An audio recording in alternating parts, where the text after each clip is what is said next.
వివాహమైన సంవత్సరానికి వీరిద్దరి ప్రేమకు గుర్తుగా గంగాదేవి గర్భాన ఒక మగబిడ్డ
ఏం కావాలన్నా ఆ కామధేనువు వాటిని క్షణాల్లో ఏర్పాటు చేసేది. అయితే ఒకసారి ఈ అష్టవసువులు వశిష్ఠుని ఆశ్రమానికి వచ్చారు. అక్కడ ఉన్న కామధేనువు యొక్క అద్భుతమైన మహిమలను చూసి ఆశ్చర్యపోయారు. అప్పుడు ఆ 8 మంది వసువులలో 8వ వసువు అయిన ప్రభాసుని భార్య తన భర్తతో నందిని అనే ఈ కామధేనువు యొక్క పాలు తాగితే ముసలితనం రాకుండా జీవిస్తారని అంటారు. వశిష్ఠ మహాముని దీని యొక్క యజమాని ఇంకెంత గొప్పవాడై ఉండాలి. ఈ కామధేనువు నా ప్రాణ స్నేహితురాలికి కానుకగా ఇవ్వాలి అని కోరిక కోరింది. దానికి మిగిలిన వసువులు కూడా సరే అన్నారు. దానితో ప్రభాసుడు ఆ కామధేనువును పట్టుకొని దొంగతనంగా తీసుకురాబోయాడు. అయితే ఈ విషయం తపస్సులో ఉన్న వశిష్ఠుడు తన దివ్య దృష్టితో కనిపెట్టాడు. వెంటనే వశిష్ఠ మహాముని అక్కడ ప్రత్యక్షమై అష్టవశిష్ఠుల వైపు చూస్తూ కోపంతో, మీరు దేవతలై ఉండి ఇతరుల సొమ్ముకు ఆశపడి నీచమైన దొంగతనానికి పాల్పడ్డారు. కాబట్టి మీరు మీ దైవత్వాన్ని కోల్పోయి భూమి మీద మానవులుగా పుడతారు. ఇదే నా శాపం అని శపించాడు. వెంటనే ఆ అష్టపశువులు మునికాళ్ళ మీద పడి ఈ కామధేనువు యొక్క దివ్య మహిమను చూసి మాలో దీన్ని ఎలాగైనా సొంతం చేసుకోవాలన్న గర్వం పెరిగింది. అందుకనే మేము ఈ దుష్కార్యానికి పాల్పడ్డాం.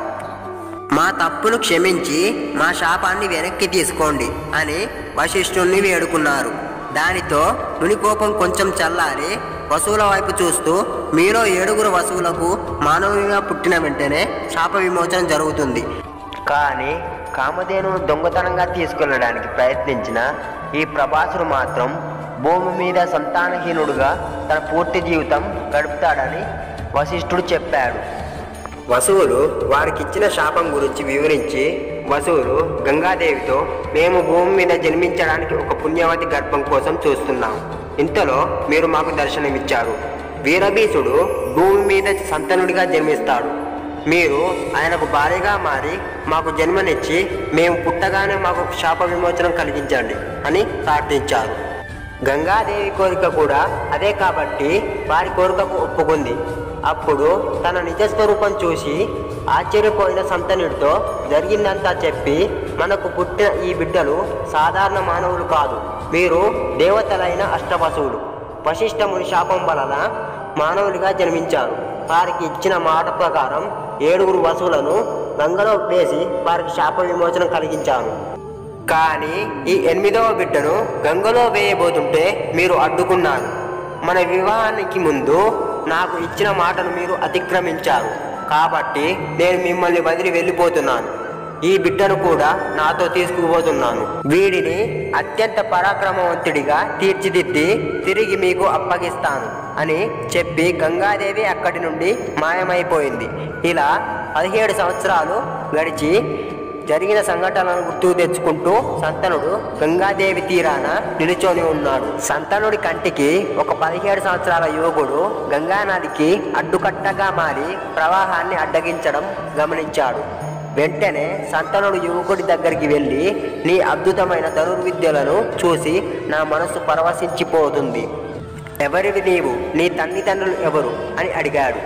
ఆ యువకుని వెనుక నుంచి గంగాదేవి ముందుకు వచ్చి, ఇతడు తన తండ్రి ఒక క్షత్రియుడు చంపాడని కోపంతో 21 సంవత్సరాలు భూమండలం అంతా తిరిగి కనిపించిన క్షత్రియులందరినీ తన గొడ్డలి పదునికి బలి ఇచ్చిన పరశురాముడి శిష్యుడు, వేదాంగాలలో పండితుడు, మీ పుత్రుడు దేవవ్రతుడు అని చెప్పింది.